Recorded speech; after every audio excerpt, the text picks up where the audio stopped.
درود به شما بیننده عزیز تلویزیونی سفینه. برنامه نوبتی دنیا پر از جوانی است. در موضوع صاحب کسب نمودن جوانان با شما هستم طول چند دقیقه سیدان وریبو بجان و دوستان ارجمند مهمانان ما هستند، دانشجویان و آموزگاران از لیسه و کالج های شهر دوشنبه و مهمانان دیگری ما هستند، متخصصان آن اقتراش از وزارت مهنت، مهاجرت و شغل اهالی جمهوری تاجیکستان. شما را خیر مقدم میگویم. تشکر که دعوت ما را پذیرفتید. سوال نخستین پیشنهاد میشد به متخصصان وزارت مهنت، مهاجرت و شغل اهالی جمهوری تاجیکستان خواهش میکنم عمیقا پاسخ بگردانید. جهت کسب آموزی نورسان در مجموع یگان پرابلم هست هنوز؟ باید اقرار شد که امروز چون روند جهانی شوی است و هنوز نمو کلان سالون به این روند آماده هستیم به اون درجه که طلبات بازار مهنت امروزه طلب دارد و نه اون جوانان رو ما تا اندازه راهنمایی کرده می توانیم که آنها توانند که آن کسب های رو انتخاب کنند که واقعا امروز طلبات بازار مهنت چی در داخل کشور چی در بیرون کشور به این کسب ها طلبات دارد. و مشکلات دیگر این است که هنوز هم ما از روی نقشه به مؤسسه های تعلیمی از روی نقشه سپارش میتیم که آنها مثلا از روی همین اختصاص چقدر متخصص باید تیار کنند، حالا که موافق طلبات بازار امروزه مهنت باید که کارفرما دستور بدهد، فرمایش بدهد به مؤسسه های تعلیمی تا که آنها توانند طبق طلباتی آن همون کارفرماها متخصصان را آماده کنند تا که جوانان نتوانند که به جای کار باشند. ما برای چی میگیم که مشکلات ها زیاد است؟ زیرا که امروز اختصاص ها تیز عوض میشوند. عصر 21 عصر علم و تکنیک است و باید که امروز با سیستم الکترونی پره باید که جوانان مجهز باشند. بهوده حکومت جمهوری تاجیکستان کامپیوتر کنونی تمامی مؤسسات تعلیمی تحصیلات همگانی را فرا نگرفت و از این رو یعنی لیسه های کسبی تکنیکی و آموزش هم از این صرف نظر نیستند. و مشکلات دیگر این است که خود لیسه های کسبی تکنیکی و آموزش یک چند مدت از یک وزارت به وزارت دیگر گذاشتن، این خودش یک صدمه میرسونه در فعالیت خود لیسه ها. و مشکلات دیگر این است که هنوزم متدولوژی تعلیمی اصولهای دوره شوروی قطعی یعنی استفاده میبرند. هنوز این مشکلی هست. هنوز این مشکلی هست. برای خود آن همین لایحه‌ای که عین زمان فعالیت کرده است لایحه تقویت تحصیلات کسبی تکنیکی و آموزش، خود آن همین لایحه تقاضا میکند که یعنی در سیستم تحصیلات ابتدایی کسبی تکنیکی یک رفرم یک اصلاحاتی جدی وارد کند که تا واقعا امروز مؤسسه های تعلیمی ما هم خود معلمان آماده باشند که اصول های نوقتی کار برند، یعنی دستگاه های مجهزانی شده نوقتی استفاده برده توانند تا که دانشجویی که در لیسه از روی اختصاصی برای مثال میگیم کفشیرگری، امروز اگر که وی دستگاه های کهنه هست در مؤسسه های تعلیمی، امروز اگر وی در اونجا با همون دستگاه های کهنه اگر وی درس بگیرد، اگر وی در اونجا تجربه آموزد، کارفرما که دستگاه های نو آورده است در کارخانه خود مونده است بله. و این چیزا تقاضا میکند واقعا عین زمان مشکلات های جدی است. بهوده هم پرزیدنت کشورمون پیشوای ملت در منبرها در پیام‌های خود از این آگاهی میکنند که واقعا امروز دوره روند جهانی شوی است و ما باید اول خودی ما کلان سالون آماده باشیم تا که ما توانیم که جوانان رو بر راه درست هدایت کرده توانیم. یعنی معلم عزیز از گفته‌های شما پی بردم که هنوز هم مشکلی در این روند خیلی زیاد جای دارد و البته پیگیری این موضوع که ما هنوز در برنامه تهیه کرده ایستادیم خطایی نیست. نه خطا نیست، زیرا که امروز خود حکومت جمهوری تاجیکستان و همچنین اون خود مؤسسه ها و اینچنین دیگر سازمان های جمعیتی هم در همین چیز یعنی آماده هستند. از طرف دیگر هدف های رشد استوار است که مناسبت ها رو واقعا درباره کسب آموزی جوانان باید که ما دیگر کنیم. بیاید چون شما در لیسه علاقه فعالیت میکنید از مشکلی های جای داشته که واقعا بعضا حالت ها دلمانده میکند نورس رو کسب آموز رو از آن حرف بزنید نو رسیده که فلان مشکلی است فلان چیز نمیرسد. خب همین گونه است که بعضی ها سرسرکی میخواهند داخل شوند به خاطر گرفتن نمون یک نمیدونم ورقه دیپلم یا که چیز دیگر. یک مشکل دیگری هم گفتن در کار است که داوطلبان مؤسسات تحصیلات ابتدایی کسبی داخل میشن اگر بسیار اکثرا با خواهش والدین است که والدین میخوان بچه‌ها را آورده به همون مسائل تحصیلات ابتدایی کسبی برای گرفتن کسب. یک مشکلات این است که به خواهش خود اون بچه نیست که نمیخواهد که در اینجا تحصیل بعد دلش هم کسب راضی نیست از این کسب خودش. یک مشکلات این است.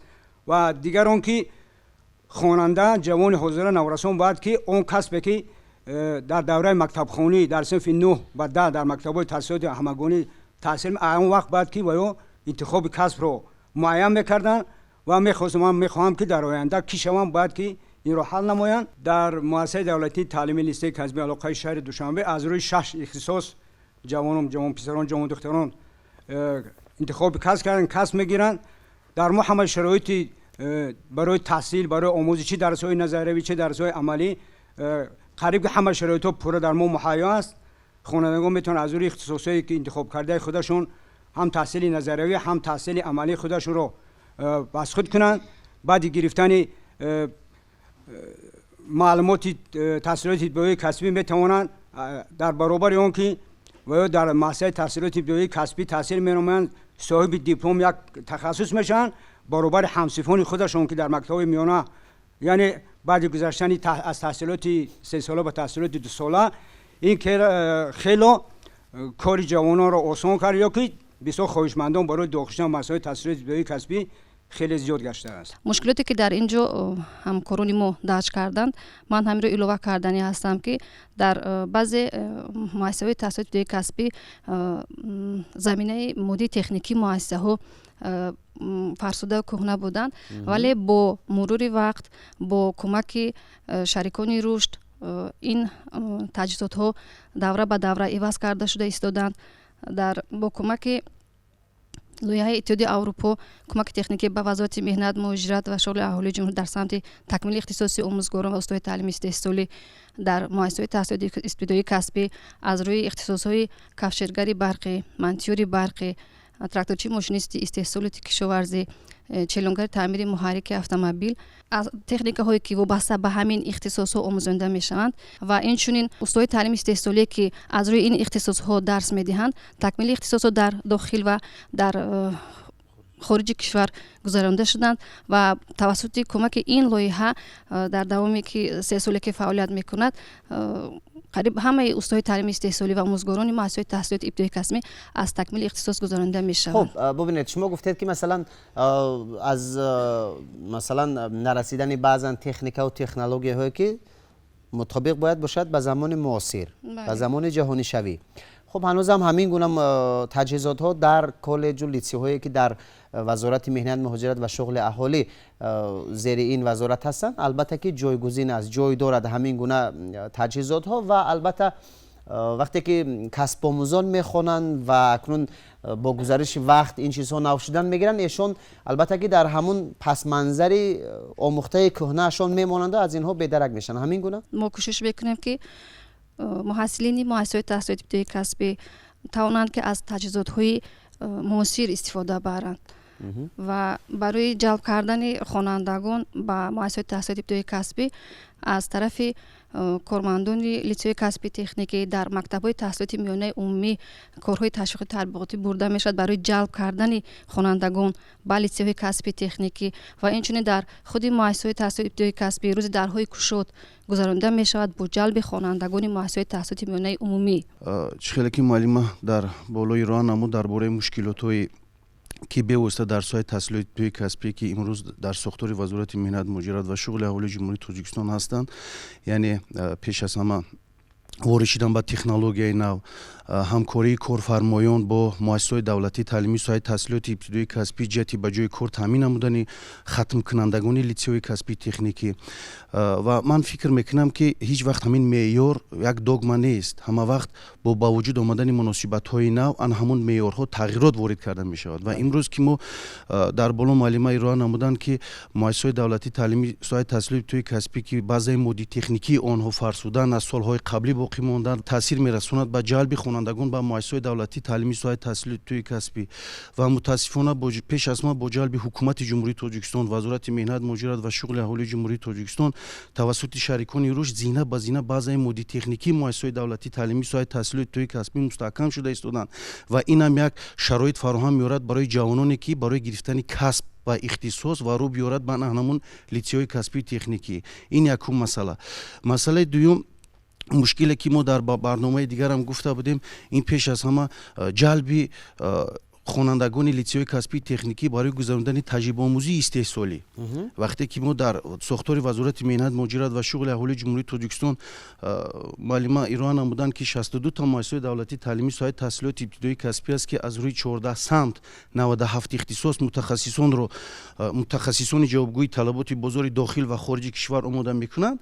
Яъне бо дар назардошти ҳазм намудани нақшабарномаҳои таълимие ки аз ҷониби ҳарду вазорат, ҳам вазорати моъориф ва илми ҷумҳурии Тоҷикистон ва ҳам вазорати меҳнат, муҳоҷират ва шуғли аҳолии ҷумҳурии Тоҷикистон ҷиҳати асқит кардани нақшҳои таълимӣ дар заминаи фанҳои ҳамагонӣ ва дар заминаи фанҳои тахассусӣ ва ман фикр мекунам ки бояд ана ҳамон таҷрибаомӯзии истеҳсолӣ дар базаҳое бошад ки дар корхонае бошад ки вобаста ба ана ҳамон ихтисос ана ҳамон дарси таҷрибаомӯзии истеҳсолӣ асқит карда шавад ва ин нав як кӯмак мешавад барои асқит кардани дарсҳои амалӣ ки оянда пас аз хатм метавонад дар бозори дохил ва хориҷ фаъолият намояд.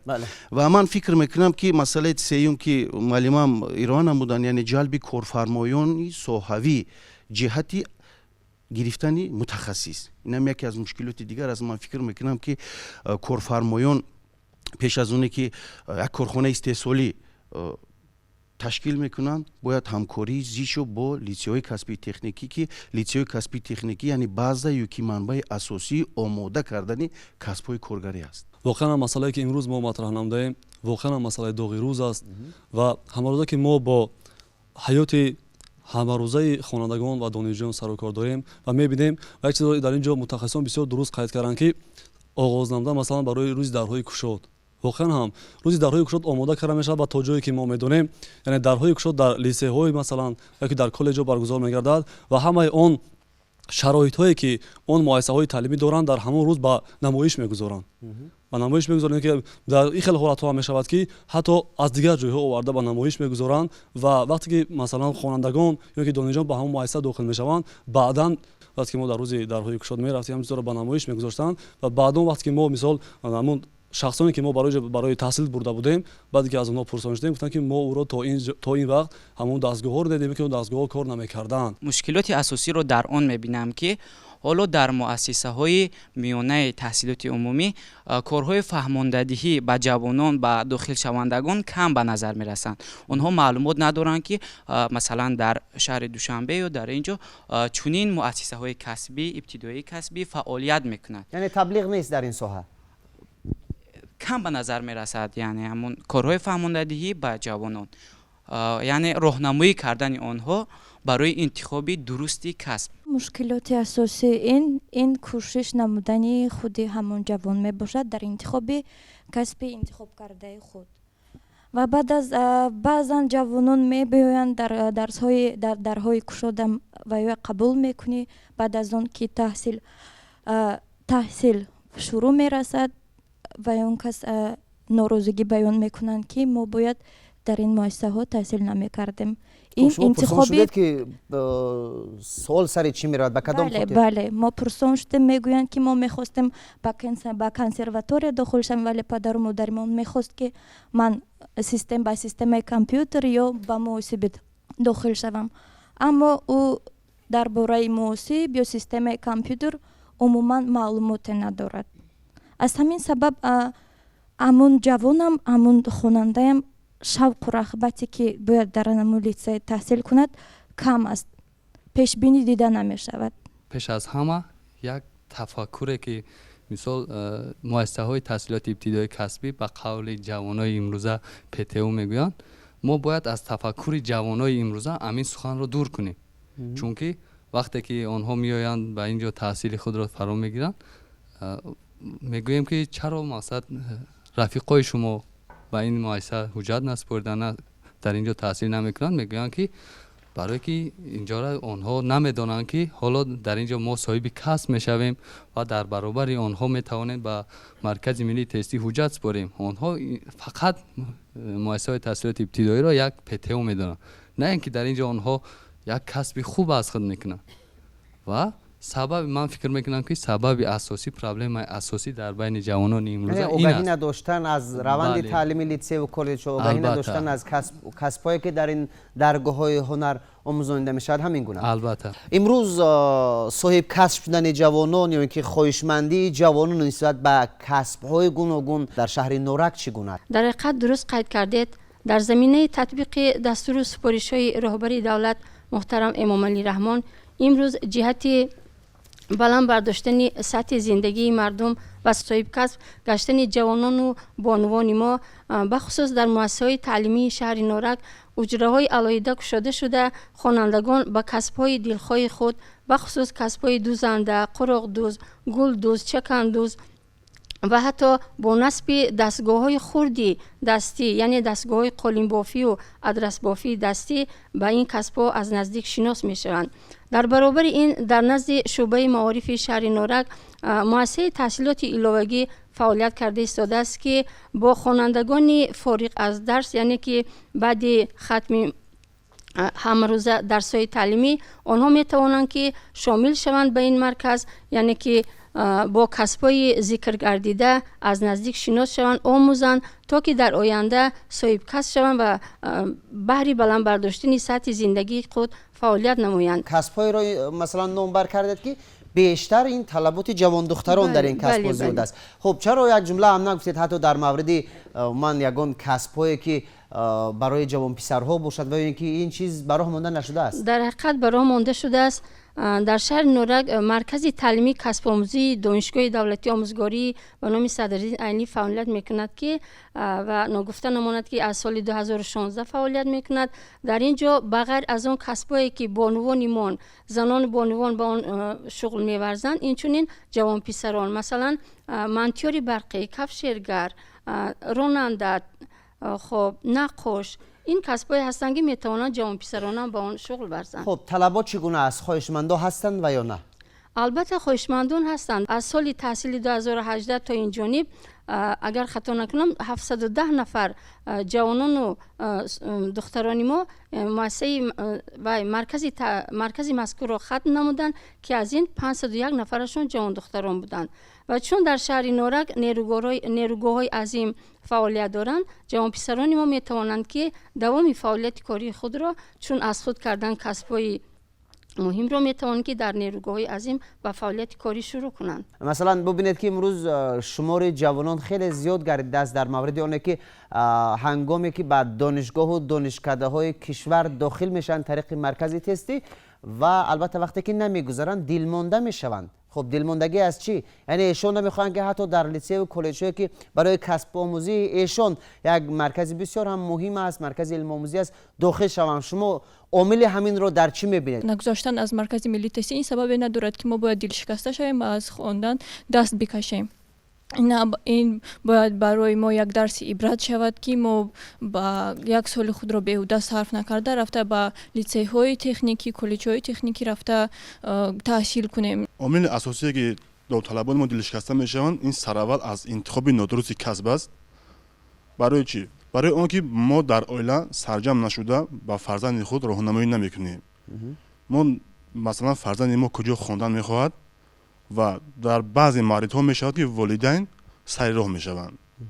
پسرم این نشانه خون، این اختصاص خون، این خوب تر است گفته ما اینجا خواهش عموما داوطلب رو به نظر نمیگیریم. این یک. دوم وقتی که دانشجو داوطلب به طریق مرکز تستی نمیگذرد نباید دل شکسته شود، زیرا انقریب در تمام شهر و نواحی تاجیکستان لیسه‌های کسبی آموزشی هست. وقتی خود رو بیهوده نگذارن رفته اگر خواهد دانشگاه داخل شدن مایلش دوام یک سال دیگر تکمیل دانش کند، آمادگی جدی بیند، سال دیوم از سر به دانشگاه خودش بگذرد. خب چرا ما در همه موضوع همین دامنگیر میشیم از پدر و مادر و البته از خود گله نمیکنیم؟ چرا که ما اگر با پدر و مادر پیشنهاد کنیم که مثلا من میخوام که طبیب شوم، من گمان میکنم که پدر و مادر همیشه میخوان جگربندانشون صاحب کسب باشن، همیشه میخوان فرزندانشون البته نامبردار والدین خیش باشن. من گمان میکنم ایشون اگر بعضی ها این مشکلی هست بعضی ها، ولی ما نباید همه وقت دامنگیر از والدین خیش باشیم. درست. اینجا در بعضی موردها مثلا ما امروز طریق مرکز تستی وقتی که با ما دعوتنامه کتابچه‌ای می‌بینن ҳамҷо номгӯи ихтисосҳо ҳаст. мо намедонам ихтисоси худаш оянда чӣ мешавем, ба кадом касб ноил мешавем, гуфта мо дуруст сарфам намеравем ва ба истилоҳ додила шуда мехонем мерафта. лекин мо бояд аз ояндаи он фикр кунем ки мо паго баъди хатми умуман коллеҷ, литсей, донишгоҳ, донишкада кӣ шуда метавонем. ман Саидалиев Рамазон донишҷӯи курси дуюми литсеи касби техники нақлиёти автомобилии шаҳри Душанбе мебошам. дар литсей мо айни замон ҳамаи шароитҳо муҳайё аст. худи бо ихтисоси системаи компютер ҳастам ва дар муассисаи мо ҳамаи шароитҳое ки бо ихтисоси ман мехонам муҳайё аст. ин сабаби асосияш аввалан омодагии хуб надидан нисбат ба маркази миллии тестӣ аст ва чун аз маркази миллии тестӣ меафтанд онҳо чунин роҳ афтода мешаванд ки гӯё ки мо аз маркази миллии тестӣ нагузаштем, мумкин ки мо дигар лаёқати омӯхтани анамон касбҳоро надошта бошем. аз ҳамин сабаб онҳо шавқу ҳавас пайдо намекунанд ки ба дигар литсейҳо супоранд. атрофи ин масъала чунин гуфтанӣ ҳастам ки маркази тестӣ аллакай ҳам дар коллеҷҳо ва ҳам донишгоҳҳо ҳама тариқи маркази миллии тестӣ дохил мешаванд, қабул мешаванд ва бисёр донишҷӯёне ки ба маркази миллии тестӣ дохил намешаванд, дилмонда мешаванд. ин масъалаи вай буд. якчанд фикрҳоро баён кардам. ман ба фикрҳо розӣ ҳастам ва гуфтанӣ ҳастам ки яке аз масъалаҳои муҳиме, яке аз омилҳои муҳиме ки онҳо дилмондагӣ мешаванд, мегӯянд ки ман аз ин ҷо ғалтидам, тамом, ман дигар наметавонам дар дигар ҷо дохил шавам, ё ки намедонад ки боз чӣ кор кунад. ва ман аз ҳамаи кормандони муассисаҳои таҳсилоти ибтидоӣ ва миёнаи касбии ҷумҳурии тоҷикистон хоҳиш менамоям ки таблиғот дар ин самт баъд аз давраи бақайдгирӣ, баъд аз анам даврае ки давраи гузариш аст, баъд аз давраи гузариш таблиғотро дар ин самт ҷоноб намоянд, барое ки онҳо метавонанд он нафароне ки аз марказҳои миллии тестӣ ғалдидагиам метавонанд ба ҳамин воситаи таблиғот ба муассисаҳои худашон ҷалб кунанд. ҳоло он ки дар ҷумҳурии тоҷикистон зиёда аз 61 литсейҳои касбии техникӣ аст ки метавонанд онҳо вақти худашонро вай нагузаронанд. муҳим ин таблиғот аст ва хоҳиш карда мешавад ки дар назди муассисаҳои таҳсилоти ибтидоии касби, литсейҳои касбии техникӣ марказҳои профанитатсионӣ, яъне марказҳои таблиғотӣ кушода шавад ки пурра ҷиҳати тавсифи ҳар як касб, яъне дар алоҳидагӣ ба ҳар як довталабе ки иттилооти зарурӣ. ва имрӯзҳо қариб дар ҳама муассисаҳо айни ҳол сомонаҳо ташкил карда шудааст ки тариқи сомонаҳо метавонанд донишҷӯён дароянд вай кунанд. ва як чизро ҳамин ҷо қайд карданем ки донишҷӯёне ки литсейҳои касбии техникиро хатм менамоянд метавонанд тариқи суҳбат дар муассисаҳои таҳсилоти миёнаи касбӣ дар коллеҷҳо дохил шаванд ва инчунин баъд аз хатми коллеҷ метавонанд тариқи суҳбат барои идомаи таҳсил дар муассисаҳои таҳсилоти олии касбии ҷумҳурии тоҷикистон дохил шаванд. ман меҳрангези шоҳмаҳмад, муовини директори оиди ба таълим дар маркази таълимии касбомӯзии донишгоҳи давлатии омӯзгории тоҷикистон ба номи Садриддин Айнӣ дар шаҳри Норак фаъолият менамоям. дар бораи масъалагузорие ки имрӯз рафта истодааст, ман якчанд суханҳо гуфтаниам. бо устодону бо шогирдон ман розӣ ҳастам. барои чӣ? барои оне ки мо дар ҳақиқат шояд ки нозукиҳои ҳамун касба ба мардум расонида натавонем. шояд ки ваён надонанд ки бо муҳосиб бо донистани кор бо компютер вай ба куҷоҳо вайёро мебарад, ё ин ки бо дузанда. шояд ки имрӯз технология нарасад дар баъзе муассисаҳо. дар муассисаҳои мо дар шаҳри Норак, хусусан дар шаҳри Норак, вай ба пуррагӣ мерасад. мо курсҳои кӯтоҳмуддат ҳам дорем, ҳам курсҳои дарозмуддат ҳам дорем. баъд аз хатми синфи 9 инчунин аз 1 августи 2018 дар назди маркази таълимии касбомӯзии донишгоҳи давлатии омӯзгории тоҷикистон ба номи Садриддин Айнӣ шуъбаи таҳсилоти ибтидоии касбӣ баъди хатми 9 ва 11 кушода шудааст ки ба ин нигоҳ накарда айни замон дар маркази мо 105 нафар донишҷӯён таҳсили илм менамоянд бо курсҳои хусусан дар мактаби мо, дар муассисаи мо ва курсҳои муҳосиб бо донистани компютер 4 гурӯҳ аст. вақте ки мо бо донишҷӯён суҳбат кардаем ки барои чӣ шумо ҳамин касбро интихоб мекунед, дар шаҳри Норак чӣ хеле ки маълум аст, ҳам технология, ҳам ва нергоҳо бисёр ҳастанд, технология заруртар аст. дар хусусе ки шумо дарж кардед, чаро ки баъзе донишҷӯён пас аз супоридани додталабон пас аз супоридани имтиҳони тестӣ намегузаранду роҳафтода мешаванд. сабаби асосӣ ман фикр мекунам омодагии хуб надидани худи ҳамон додталаб аст.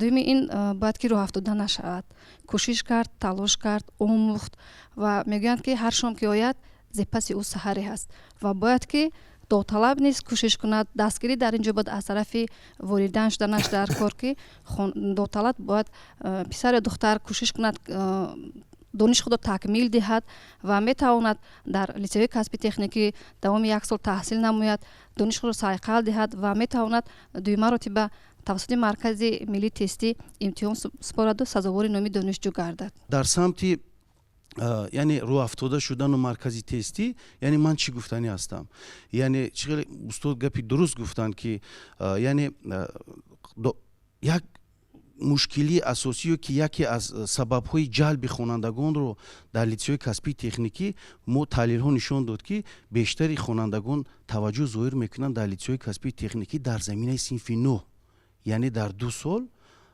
ҳам дипломи касб ҳам ихтисос ва ана ҳамин дар заминаи синфи 11 талабот камтар аст ва ман фикр мекунам ки яъне ан ҳамин гурӯҳҳои ташвиқотиву тарғиботӣ миёни омӯзгорону устои таълими истеҳсолӣ мунтазам байни мактабҳои миёна дуруст баром монда шавад ва дуюм даври дуюму сеюми дуюме ки маркази миллии тестӣ қабул мекунад ва ан ҳамон ҷойҳое ки ҷудо шудааст ба муассисаҳои таҳсилоти олии касбӣ ба муассисаҳои таҳсилоти миёнаи касбӣ ки ан ҳамон ҷо пур шавад, ман фикр мекунам ки ан ҳамин омӯзгорону устои таълими истеҳсолӣ миёни падару модароне ки барои комёб нагардидан дар муассисаҳои таҳсилоти олии касбӣ ташвиқоти дубора гузаронда шавад ва ан ҳамин талаботе ки дар заминаи синфи 11 литсеҳои касбии техникӣ камтар дохил мешаванд, ан ҳамон пуртар мешавад.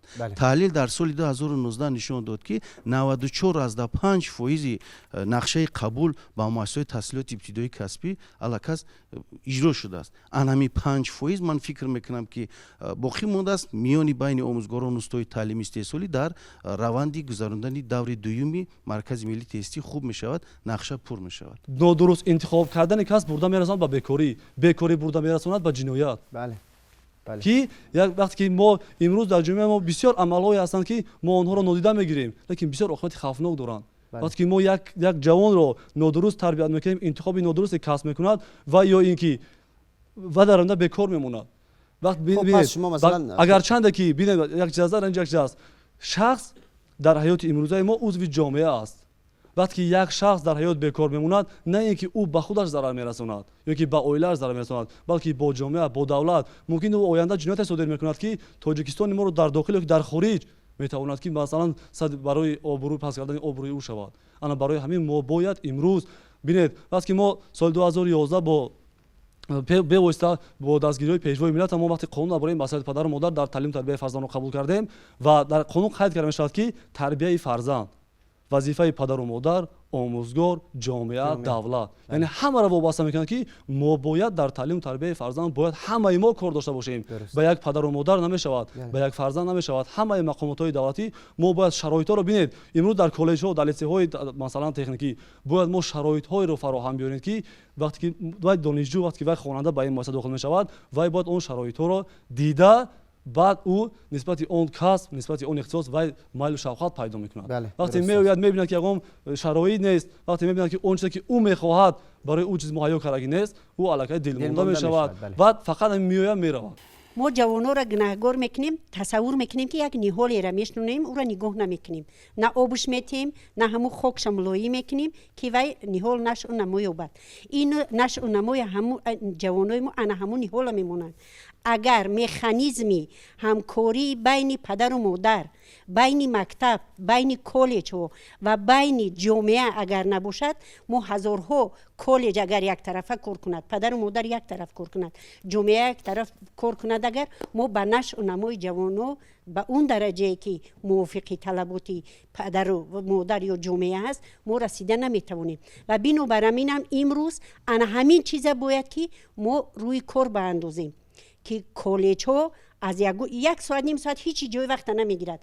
معلم ها روند محله ها، کمیته های محل روند، پدر و مادر رو قطعی کنن، مواد های ترغیباتیشون رو برده در محله ها تقسیم کنن، کوچه به کوچه تقسیم کنن. چرا که یک دوخی رو وقتی که به فروش میبرونن ولنتیورو هوسمندان اونو میگیرن کوچه به کوچه، هر نفری که میگذرد یک تا دست همون به میتن همون کاغذ برای سودای ملکش همون است، برای سوداش.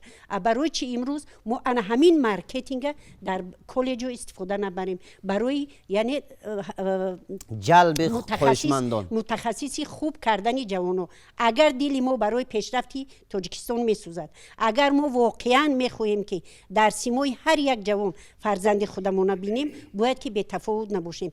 تالستوی میگوید که من از دزد و غارتگر و قاتل نمیترسم، لیکن از مردمی بیطرف میترسم. زیرا که محض بیطرفان باعث افزایش جنایتکاری میشود و این دزد و غارتگرها زیاد میشوند. و از این رو امروز ما پدر و مادر را پرگ نهگور نمیکنیم، زیرا که پدر و مادر همه معلومات گرفتگی نیستن. نه هر پدر و مادر از عهده تعلیم و تربیت فرزند میبراید، لیکن معلم ذخیره طلایی ملت است و قشری پیش قدم جامعه است. اگر معلم به درجه کسب خودش دوست دارد، در سیمای هر یک جوان فرزند خودش بیند، اگر و یک نه 10 جوان را میتواند جلب کند. سرجمی ما معنای آن را دارد که در این موضوع سخنهای تازه پیشنهاد کنیم، مشکل های جای داشته رو البته آشکار بیانی بکنیم، من کار کنیم که حداقل سهیم باشیم همچون فرزندان این ملت. هر کیمون از روی رسالت کسبیمون من در پیشنهاد و در پیشبرد و من در رشد و رونق این یا آن موضوع یعنی که سهم خود را گذاریم. مقصد ما هم در تهیه برنامه همین از دوستان ارجمند. خب من چون معلمه عزیز گفتن از مشکل ها چند مشکلی که جای داشت گفتن، خب طور دیگر مهمانان دیگر نیز در همین موضوع مشکل های جای داشته را گفتن، دانشجوها گفتن از مشکل های جای داشته و من خواهش میکنم در انجام برنامه پاسخ به سوال اون گردانید که بجز از مشورت، بجز از گفتگوزارها، بجز از نشستها، باز چی کارها را ما به سامان رسانیم که عموما دیگر قصه نکنیم از مشکلی های جای داشته. دانشجویان که جوانانی که پیش از اون که به مکتب های عالی جمهوری تاجیکستان داخل، من پیشنهاد میکردم که اول از مؤسسات تحصیلاتی ابتدایی کسبی و میانه کسبی داخل شوند و در ضروریت اگر داخل شدن نتوان موفق نشوند، میتونن از روی کسبی که داشتهشون در استثمارات کار نمایم و در آینده زندگی خودشون رو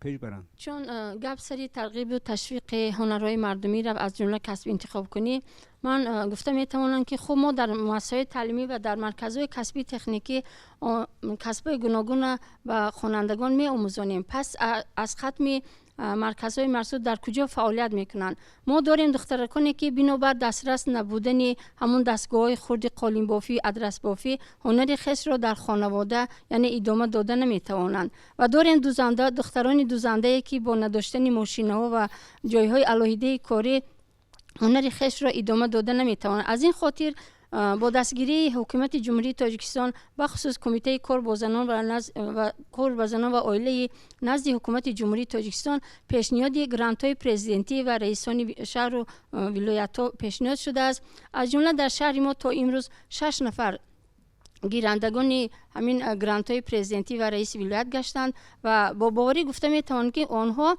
الکی در خانه های خود سیخ‌های خرد دوزندگی را آماده نمودند و با این توانستند که از دایره 10 تا 20 نفر دخترکان بیکار را بخصوص از عائله های کمبود به کار جلب کنند. برای برطرف نمودن کمبودی های جای داشته باید یگام نفر بی‌طرف بوده نباشد و تنها در همبستگی، در یک جایگی، در متحدی ما میتوانیم که این مشکل ها رو برطرف کنیم. همکاری ما با وزارت مالی و علمی جمهوری تاجیکستان بر راه مانده است و باز می‌خواهم که این همکاری ها هرچه بیشتر باشد با کارفرمایان برای جلب نمودن خط کنندگان لیسه کسبی تکنیکی با کار باید که همکاری سودمند و